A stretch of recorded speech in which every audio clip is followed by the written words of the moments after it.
y yo me había olvidado imprimirlo. Entonces, bueno, sigo con la computadora. Perdónenme. Esto no funciona. Bueno, por la misericordia de Dios nos alcanza la batería y si no, comienzo a improvisar. ¿Qué piensan? Me llamo Benjamín. Algunos, no sé si la mayoría en ese punto me conoce. Yo estuve acá en la iglesia de Escobar desde el 2016, dijimos, hasta el 2019. Me vine a estudiar a Palabra de Vida. Muchas gracias, Chino. Y ahora me quedé como 3 años o 4 años en Argentina, volví a Alemania y ahora estamos con mi esposa en los Estados Unidos. Estamos en la ciudad de Charlotte, que sería el estado de Carolina del Norte. Y bueno, Dios es muy bueno para con nosotros, que nos permite volver a vez en cuando para acá también. La última vez que nos vinimos fue en el 2022. Bueno, que yo me vine. Ahora, como Johnny ha dicho, es la primera vez también con mi esposa. Ahí está. Hola, amor. ¿Llegaste justo? Perfecto. Y bueno, Johnny me había compartido que están en el mes de los misioneros. Entonces estuve orando y pensando y bueno, quiero compartir con ustedes lo que el Señor me puso en el corazón y me gustaría orar una vez más.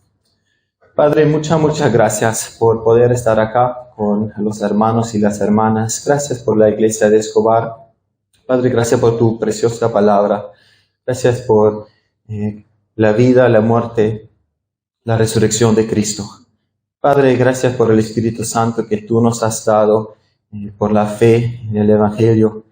Y Padre, queremos pedir que tú por medio de tu palabra, tu Espíritu, des la misma convicción que tú me diste a mí cuando estudié ese pasaje, que tú me des gracia de explicarlo bien, que tú me des gracia de comunicar el mismo ánimo que tú me has puesto en el corazón con ese mensaje. Padre, que tú nos des gracia de no ser solamente oidores de la palabra, sino hacedores.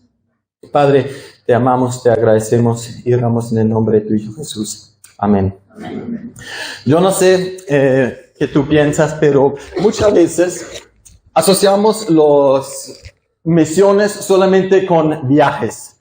Pensamos en nosotros tenemos que ir a otro país, tenemos que estar en un avión, tenemos que estar en un colectivo, yendo lejos de nuestra casa.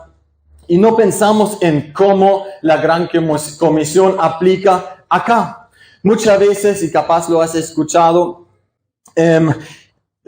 por lo menos donde estuve yo, se enfatizaba 3 diferentes cosas en cuanto a las misiones. Orar, ¿me pueden ayudar con la segunda? Ofrendar y ir. Esos son 3 verbos, actividades buenísimas. Lo que sí puede ser, creo, peligroso es que pensamos que solamente puedo hacer una de las cosas. Muchas veces dijimos que tú puedes ir o puedes orar o puedes ofrendar, pero no entendemos y no vemos que todas esas 3 cosas en realidad aplican a nosotros. Solamente porque uno ora, no le quita la responsabilidad de ofrendar. No le quita la responsabilidad de ir. Ahora, mientras esas 3 actividades o virtudes son bíblicas y sin duda son parte de la Gran Comisión, me gustaría agregar un verbo, un énfasis más. Y para eso quiero invitarles a que vayan conmigo a Mateo 28. Cristo ya había terminado su ministerio, ya había muerto, ya había resucitado y ahora les da a los discípulos su último mandato. Cuando nosotros hablamos de la Gran Comisión, ¿cuáles son los 2 versículos en el capítulo 28 que muchas veces enfatizamos? ¿Lo podemos decir todos juntos una vez? Por tanto, id y haced discípulos a todas las naciones, bautizándolos en el nombre del Padre, del Hijo y del Espíritu Santo, enseñándoles que guarden todas las cosas que os he mandado. Y he aquí, yo estoy con vosotros todos los días hasta el fin del mundo. Amén. ¿Qué es la primera palabra ahí? Por lo tanto. Por lo tanto, ¿qué? ¿Qué hacemos? Vamos para atrás, ¿no? Un versículo a ver qué es la base, qué es nuestra motivación para obedecer el mandato de Cristo. Antes de que nosotros comenzamos con el mandato de la Gran Comisión, vamos a la autoridad de la Gran Comisión. ¿Qué dice el versículo 18? Acá dice, y Jesús se acercó y les habló diciendo, toda potestad me es dada en el cielo y en la tierra. Cristo tiene toda la potestad, tiene toda la autoridad. ¿Dónde vemos eso? Nosotros en el capítulo en Daniel, en el capítulo 7, vemos que el Hijo de Hombre recibe toda la potestad sobre todas las naciones. ¿Y qué es el designo o el nombre favorito de Cristo que Él utiliza para referirse a sí mismo? ¿Cristo habla de sí mismo como el Hijo de Dios? Él habla de sí mismo como el Hijo de Hombre, ¿cierto? Cristo es aquel que recibió de Dios toda la autoridad y todo el poder por sobre todas las cosas. Él dice, toda potestad me es dada, no solamente en la tierra, sino en los cielos. Y nosotros vemos eso durante el ministerio de Jesús. Cristo tuvo el poder de sanar a los enfermos, les dio la vista a los ciegos, les abrió los oídos a los sordos. Pero no solamente pudo sanar a la gente que estaba enferma, Él pudo resucitar hasta a los muertos. Vimos que hasta Lázaro, con él solamente la voz y su llamada pudo resucitar a Lázaro de la muerte. No solamente tiene el poder sobre las enfermedades y la muerte, Él tiene, toda la vida física, Él tiene el poder por encima de los espíritus. No había ningún espíritu que podía resistir en los mandamientos de Cristo. Cuando Cristo dijo, sal, los demonios tenían que salir. Cristo tenía el poder por encima de la naturaleza. Cristo no es como Moisés que solamente partió las aguas. Cristo camina por encima de las aguas. Nosotros vemos que toda la creación obedece a la palabra de Dios, sin excepción. Y la primera pregunta que yo me he hecho, ¿obedezco yo?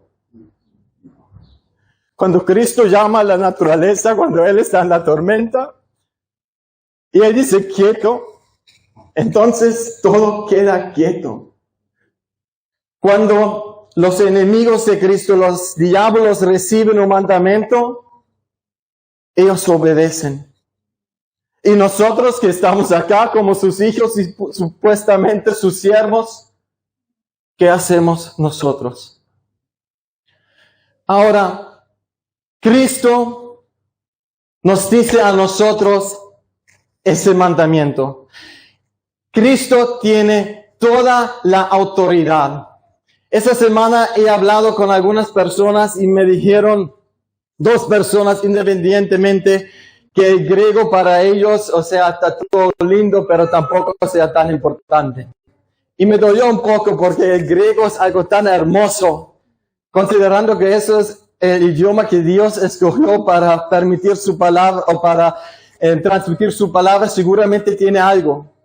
Esa palabra, poder, en el griego es exousia. y puede significar más que una cosa. Significa autoridad y también poder.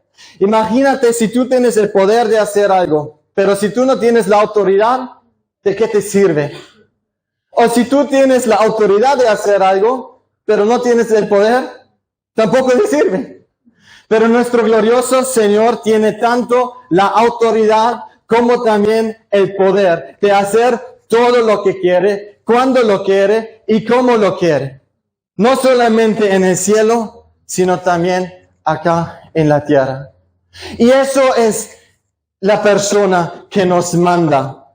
Eso es la persona que nos da sus mandamientos. El que tiene todo poder y toda autoridad. ¿Y qué nos dice? Por lo tanto, considerando esa autoridad, considerando ese poder, id.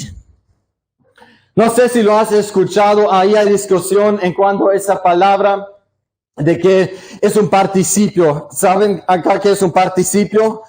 Un participio es una palabra que describe un verbo. O sea, ponele, yo voy a la iglesia. Voy es el verbo y el participio podría ser voy a la iglesia cantando. O sea, el participio describe un poco más el verbo principal.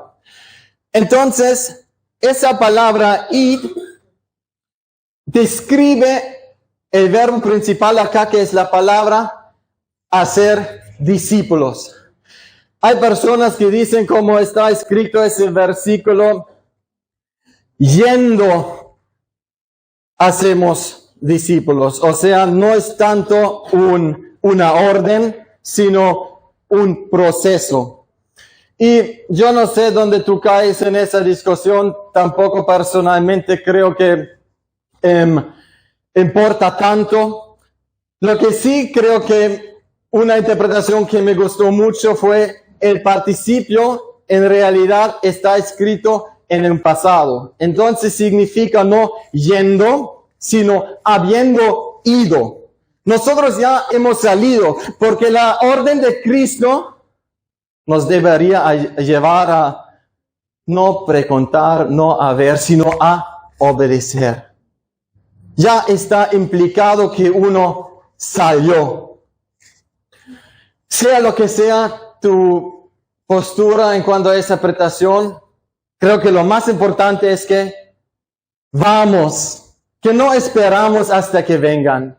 ¿Cuántas veces nosotros estamos en nuestras actividades? ¿Cuántas veces estamos en la iglesia, estamos en el club bíblico capaz? Y estamos esperando a que vengan a nosotros. Capaz le damos a alguien una invitación, pero nosotros vamos, le tocamos la puerta, le agarramos y le invitamos que vengan con nosotros. ¿Somos nosotros que nos acercamos a las personas o esperamos hasta que vengan a nosotros? Cristo lo hace claro que nosotros deberíamos tomar la iniciativa, nosotros deberíamos ir. La segunda pregunta que me hice, ¿dónde podría ir yo? ¿Dónde podrías ir tú? ¿Podrías ir a hablar con tu vecino?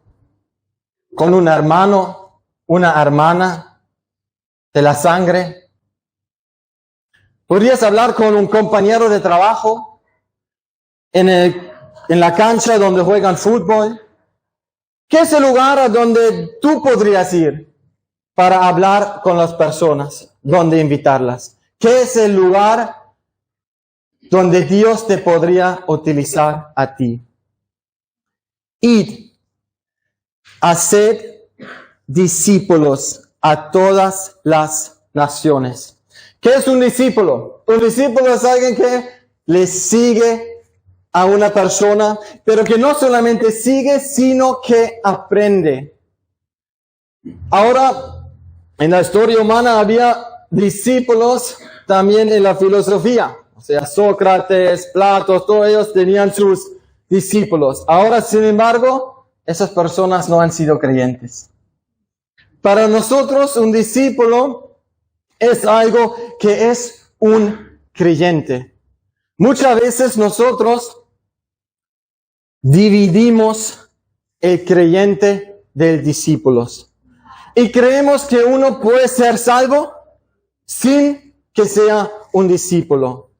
Decimos que uno puede tener a Cristo como su Salvador, pero no como su Señor. Y yo creo que eso es algo muy, muy peligroso de creer.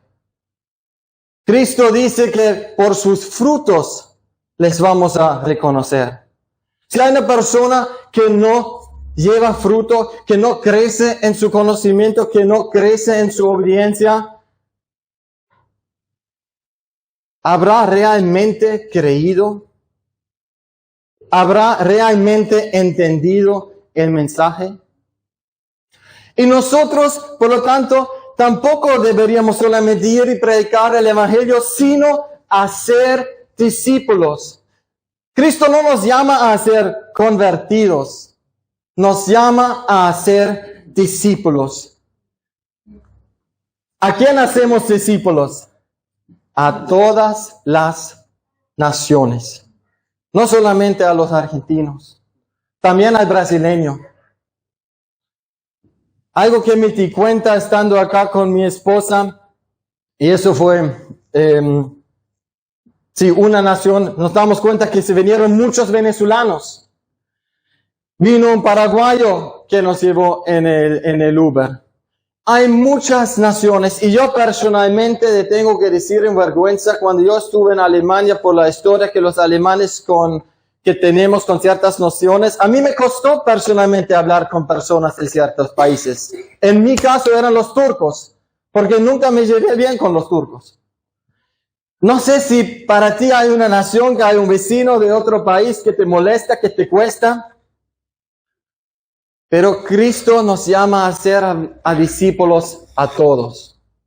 Y aún entre nuestra propia nacionalidad, ¿estamos haciendo discípulos a todos? ¿O solamente a aquellos que nos caen bien? ¿Solamente a aquellos que tienen la misma opinión, que comparten el mismo partido de fútbol, que escuchan la misma música? ¿O realmente intentamos de alcanzar a todos? Cristo nos llama a ser discípulos a todas las naciones. Eso es el verbo principal, hacer discípulos. No solamente ir, sino hacer discípulos. Y yo me di cuenta que realmente eso ha sido algo que he sido muy negligente en eso. Voy, predico el Evangelio, pero no busco a la persona con la cual prediqué el Evangelio. No volví a visitar a esa persona. No seguí con el próximo paso. Haced discípulos a todas las naciones, bautizándolos en el nombre del Padre y del Hijo y del Espíritu Santo. Si nosotros miramos en el libro de Hechos, sigamos con otra cosa, perdón. ¿Qué es el bautismo? El bautismo es una señal, un símbolo exterior de una verdad interior. ¿Qué? ¿Lo has escuchado? ¿Qué simboliza el bautismo? Simboliza el lavamiento que nosotros recibimos en nuestra salvación. El lavamiento de nuestros pecados. Cuando Cristo nos lavó con su propia sangre y nos perdonó nuestros pecados. Y ese símbolo del evangelismo, el bautismo, eso es lo que representa. Otra vez, es un símbolo exterior que simboliza una verdad interior. Y como el bautismo representa y simboliza esa salvación que tenemos en Cristo, nosotros como creyentes deberíamos recibir ese bautismo. Mi primera pregunta es, ¿has sido bautizado? Después de haber creído, ¿has bautizado o has sido bautizado por alguien? Si no, ¿qué te impide ser bautizado? ¿Hay algo que todavía te impide hacer ese paso? Y si has sido bautizado y si estás involucrado en haciendo discípulos, ¿estás bautizando a las personas con las cuales compartiste el evangelio, los que recibieron a Cristo? ¿Has bautizado a las personas? Lo voy a hacer muy corto, pero me pareció interesante y una convicción personal. Yo, como ustedes, y algunos capaz saben eso por ahí, cuando yo recibí a Cristo sentí una convicción muy personal, una convicción muy fuerte de bautizarme, aunque fui bautizado como niño. Después de un tiempo, después de mi salvación, unos años después, fui bautizado en un viaje misionero. Y ahora, el mes pasado, estuve en una clase en el cual algunos hermanos argumentaron por el bautismo de los niños. Y de verdad han dado argumentos muy, muy buenos. Te doy uno nomás. ¿Cristo bautizó con agua? Cristo nunca bautizó con agua. En Juan, creo que es capítulo 3, nos dice que Cristo no bautizó, pero los discípulos bautizaron con agua. Ahora, ¿Cristo bautizó? Amén. Cristo bautiza ¿con qué? Con el Espíritu Santo. Juan dijo que detrás de mí va a venir alguien que va a bautizar con el Espíritu Santo. Ahora, ¿cómo fue que la iglesia recibió el Espíritu Santo en Pentecostés? El Espíritu Santo fue derramado. Joel profetizó que en los últimos días Dios va a derramar su Espíritu. Y por eso hay, por ejemplo, nuestros hermanos presbiterianos que derraman agua por encima de sus niños. No solamente es que uno puede o tiene que sumergirse en el agua. Muchas veces somos con el griego que, la palabra significa sumergir. La palabra bautizar se utiliza para barcos que se inundaron, por ejemplo. Entonces somos así diciendo, solamente el bautismo es válido cuando una persona está bajo el agua. Pero si nosotros miramos a las Escrituras, vemos que hay diferentes puntos de vista y interpretaciones que son válidos. Es un buen punto decir que Cristo bautizó y derramó el Espíritu Santo. Ahora, ¿qué es mi punto con todo eso? Que diferentes interpretaciones de las Escrituras en doctrinas secundarias no nos distraigan de lo que Dios nos llama a hacer. Cuando una persona predica la salvación por obras, ¿eso es un problema primario o secundario? Cuando otra persona tiene otro entendimiento de la Santa Cena, cuando una persona tiene otro entendimiento de dones, cuando una persona tiene otro entendimiento de escatología de las cosas de los últimos días, ¿eso es un problema primario o secundario?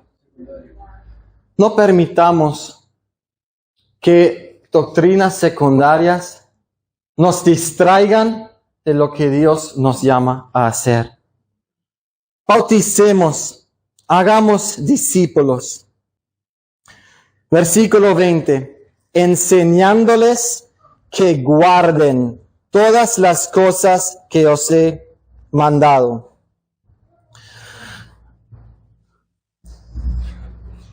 Otra vez, y no lo hago porque vean que yo hablo griego, en realidad, o que entiendo, yo ni siquiera hablo griego. No quiero que vean que lo he estudiado, en realidad no me importa, pero me ha sido de mucha bendición. Esa palabra, guarden, significa obedecer. Y nosotros deberíamos enseñar que obedezcan la palabra de Dios. No que la lean, no que la conozcan, sino que la obedezcan. Si la persona entienda que tiene que obedecer la palabra de Dios, entonces lo va a leer y se va a someter a ella.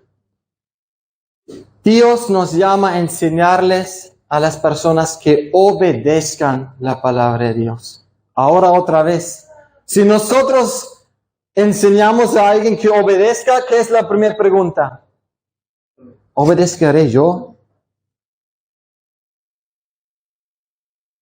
Pablo dice que el conocimiento envanece. No se trata, y ojo, conocimiento no es malo. Conocimiento es importante. ¿Cómo podré yo enseñar a alguien si yo mismo no lo entiendo? Pero si solamente se queda acá, y si no se baja para allá, y si no me lleva a la acción, ¿para qué me sirve? Estamos enseñando a las personas. Y me estuve pensando, y lo quiero hacer algo bastante personal. En Titos, y vamos por ahí para allá, vamos a Titos 2:3.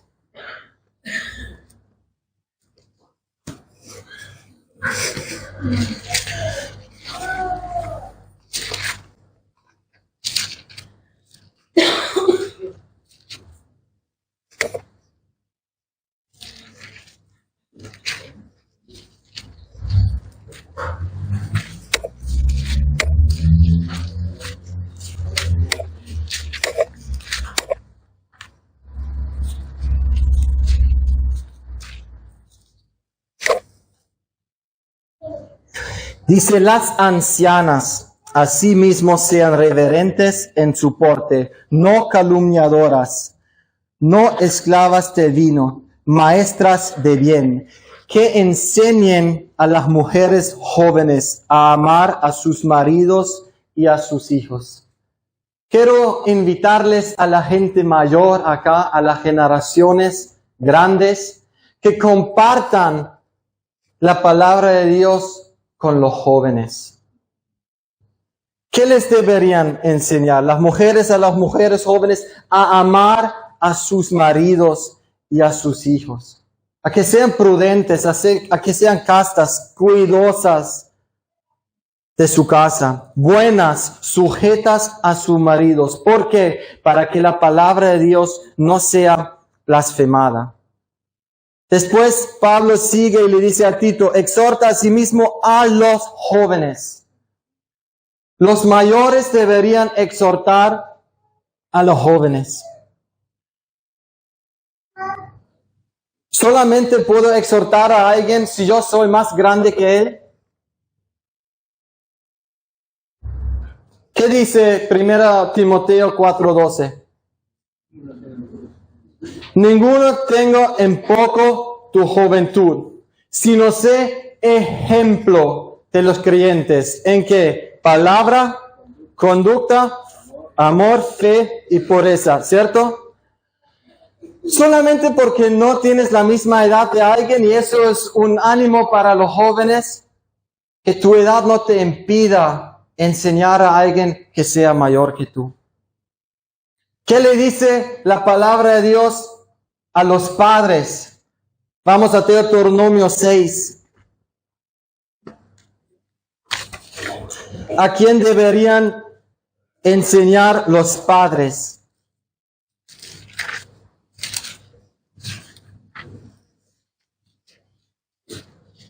(6:4) dice, oye Israel, Jehová nuestro Dios, Jehová uno es. Amarás a Jehová tu Dios de todo tu corazón y de toda tu alma, con todas tus fuerzas. Y estas palabras que yo te mando hoy estarán sobre tu corazón, y las repetirás a tus hijos, y hablarás de ellas estando en tu casa, y andando por el camino, y al acostarte y cuando te levantes. ¿Tú estás enseñando la palabra de Dios a tus hijos? ¿O los traes para la iglesia esperando que las enseñen acá?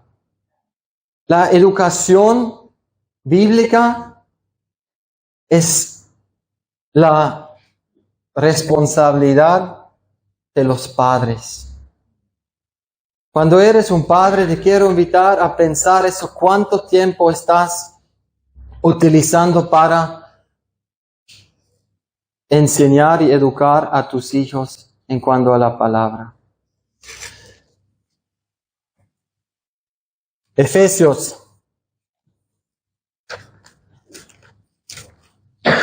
Benjamin me dijo que puedo predicar lo que yo quiera.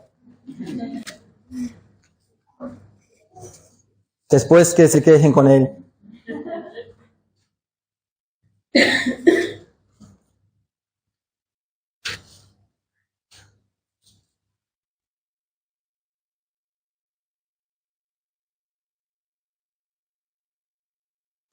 Maridos, versículo 25, maridos, amad a vuestras mujeres así como Cristo amó la iglesia y se entregó a sí mismo por ella para santificarla y habiéndola purificado con el lavamiento del agua por la palabra. Cristo lava a su esposa con su palabra. Nosotros, los esposos, somos lavando a nuestras esposas con el agua de la palabra de Dios. Y yo quiero pedir perdón a mi esposa delante de todos porque no lo he hecho por mucho tiempo. Porque estuve en otras cosas. Hace mucho nosotros, los primeros casi 2 años, siempre hacíamos nuestra hora silenciosa juntos. Siempre leíamos juntos. Siempre orábamos juntos. Pero lo hemos dejado de hacer. Y de verdad me dio convicción de volver a hacerlo. Estamos pensando en la iglesia, ¿quién puedo discipular afuera? Deberíamos preguntar primero, ¿quién podemos discipular en nuestra propia casa?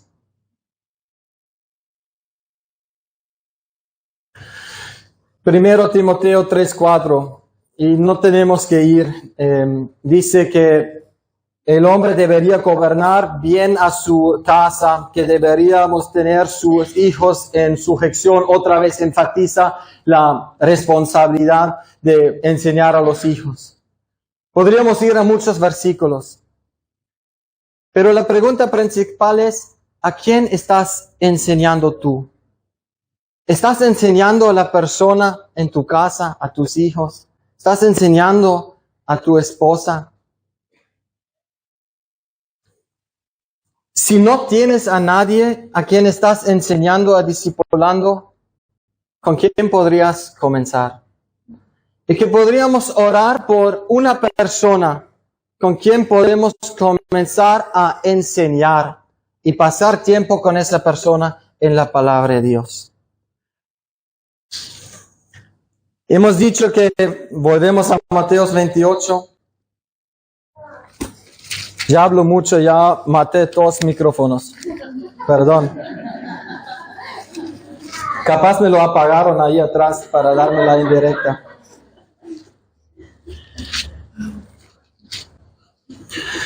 Enseñándoles que guarden que todas las cosas que os he mandado. No solamente algunas cosas, sino todas los mandamientos. Tanto el Antiguo Testamento como también el Nuevo Testamento. Yo personalmente estoy muy bendecido en mi iglesia que nuestro pastor siempre va por libros enteros. Se comienza con el primer versículo y termina con el último. Y siempre hace un libro en el Nuevo Testamento y después otro libro en el Antiguo Testamento. Y de esa manera realmente enseña todo el consejo de Dios, como dice Pablo en Hechos 20:27. ¿Nosotros estamos enseñando toda la palabra de Dios? ¿O solamente lo que nos sale fácil explicar? Lo que nos sale fácil enseñar. ¿Hablamos solamente del amor de Dios porque eso es lo que a la gente le encanta escuchar? ¿O hablamos de la pureza? Hablamos de la santidad de Dios. Hablamos de la justicia de Dios. Cuando nosotros enseñamos, no deberíamos hablar solamente de lo que nos conviene o de parte, sino queremos proclamar toda la palabra de Dios, todos sus mandamientos, el Antiguo Testamento y el Nuevo Testamento. Para hacerlo corto, voy a saltar algunas cosas o no voy a los versículos, pero Cristo en Mateo 5, 19 a 18 recomienda y dice que son bendecidos a los que enseñan los mandamientos más pequeños. Después, en el capítulo 19, 17, le dice al joven rico que es la importancia de obedecer todos los mandamientos, no solamente algunos. En el 22, 36 a 4 nos enseña cuáles son los dos mandamientos más grandes. ¿Cuáles son? Con todo nuestro corazón, con toda nuestra alma, toda nuestra mente. ¿Y amar a quién más? Al prójimo como a nosotros mismos. Hemos hablado de la autoridad y del poder de Cristo, que tiene la autoridad y el poder por encima de todas las cosas. Hemos hablado acerca del mandato de Cristo, de ir, de bautizar y de hacer discípulos. Y ahora vamos del mandato a la presencia de Cristo. Cristo dice, y he aquí, yo estoy con vosotros todos los días hasta el fin del mundo. Amén. El Evangelio de Mateo comienza con la presencia de Cristo, hablando de Emmanuel, el nombre que Cristo representa y recibió. ¿Qué significa Emmanuel? Dios con nosotros. El Evangelio de Mateo en el capítulo 1, 23 comienza con la presencia. Después, en el capítulo 18, 20, si no estoy equivocado, vamos rapidito antes de que me confunda y digo algo que no conviene. En el 18, 20 dice, porque donde están 2 o 3 congregados en mi nombre, ahí estoy yo en medio de ellos. Cristo está con su pueblo donde están 1 o 2. Y al final, Mateo concluye también su evangelio con la presencia de Cristo. He aquí, yo estoy con vosotros los domingos. Yo estoy con vosotros la Navidad. Yo estoy con vosotros todos los días, de lunes a domingo. Estoy con ustedes hasta el año 26. Estoy con ustedes hasta el año 2030. Eso no es lo que dice. Dice, yo estoy con vosotros hasta el fin del mundo. Cristo está con su pueblo, con aquellos que cumplen la gran comisión, hasta el día que Él regrese. Lo hermoso es que Cristo no solamente tiene toda la autoridad y el poder, sino que también esté con nosotros. Y espero que eso sea tu motivación, que eso sea tu esperanza, que eso sea que te quite el miedo. Que Dios, por medio del Espíritu Santo, que Cristo por el medio del Espíritu Santo está contigo en el cumplimiento de la gran comisión. ¿Me dan 5 minutos más? He escuchado algo hermoso que me hizo pensar mucho. Hemos dicho que la gran comisión no solamente para algunos, sino es para todos. De hecho, y no voy a hablar de eso, te vas a dar cuenta que 5 veces la palabra todo aparece acá. Todo el mundo, todos los mandamientos.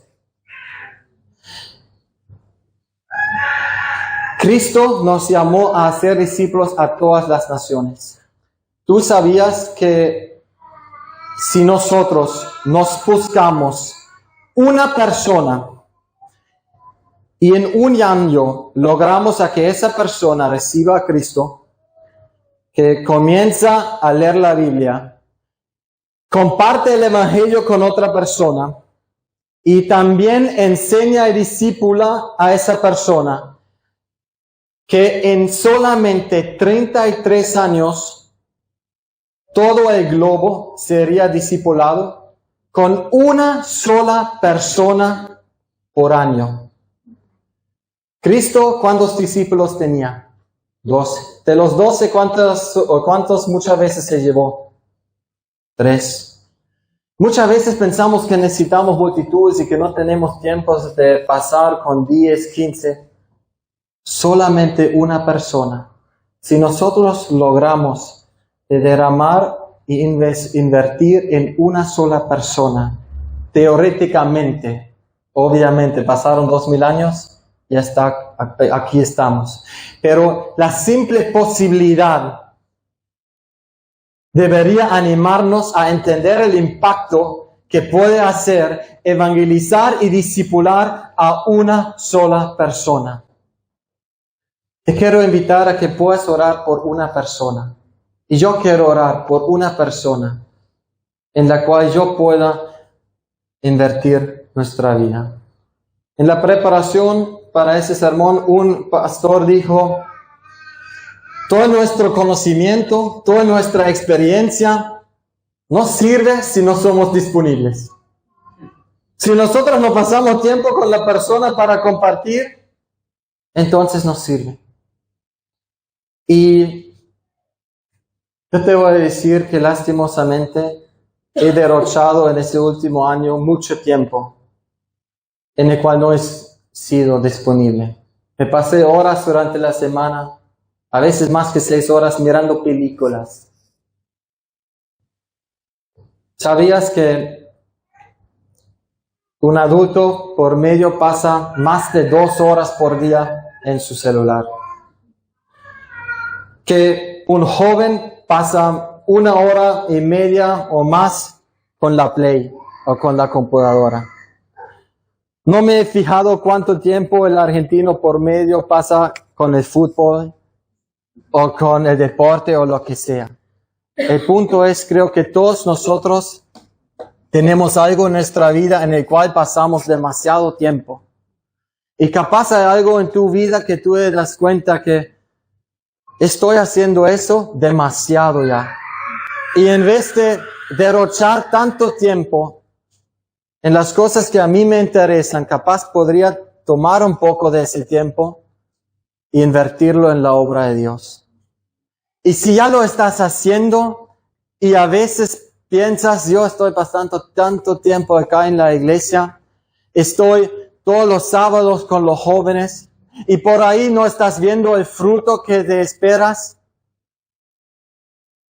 La palabra de Dios dice que la palabra de Dios no vuelve vacía y que hay fruto en cada buena obra. Y por ahí tú no ves ahora el esfuerzo y el fruto de lo que estás haciendo. Pero Dios sí lo ve. Y Dios te lo va a recompensar cuando Cristo vuelva.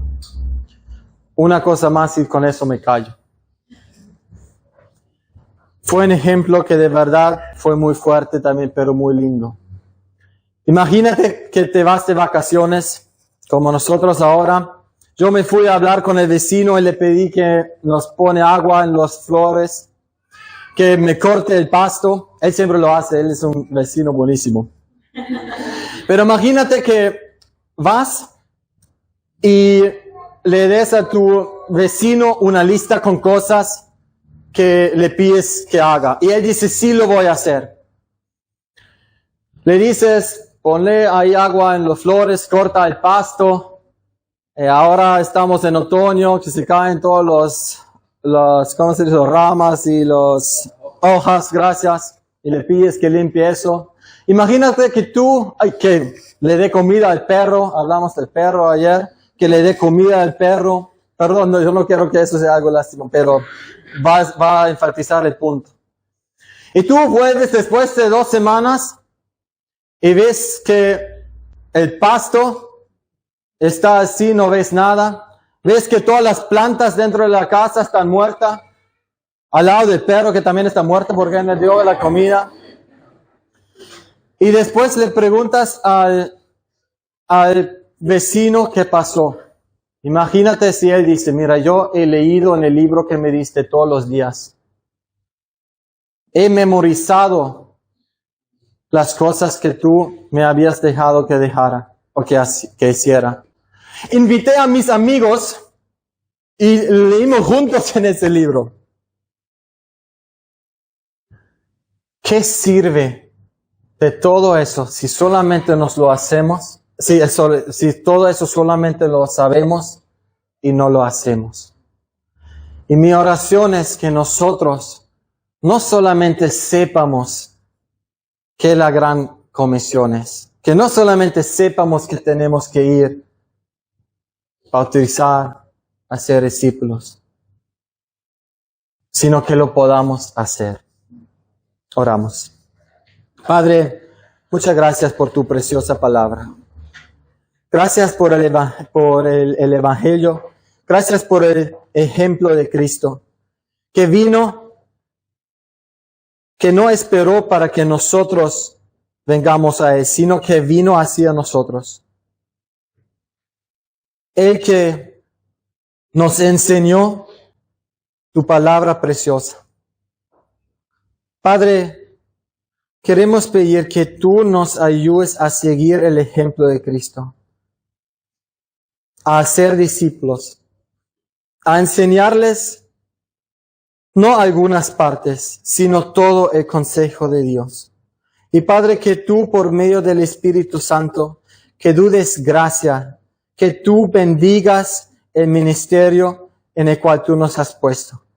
Padre, que tú nos des la motivación de seguir, sea que veamos el fruto de nuestra obra o sea que no lo veamos. Que nuestra motivación no sea que nosotros podamos recibir el aplauso de personas, el reconocimiento de otros, sino que nuestra obediencia venga de un entendimiento correcto de tu autoridad. Y Padre, que en los momentos difíciles, en los momentos en los cuales ya no queremos, en los cuales nosotros tenemos miedo, en los cuales no sabemos qué tenemos que hacer, que podamos encontrar consuelo en que Cristo está con nosotros. Padre, gracias por la iglesia de Escobar. Gracias por su amor, por su ejemplo, por su bendición. Padre, quiero pedir que tú te muestres tu presencia en una manera palpable para ellos y que tú los utilices hasta el día que Cristo vuelva.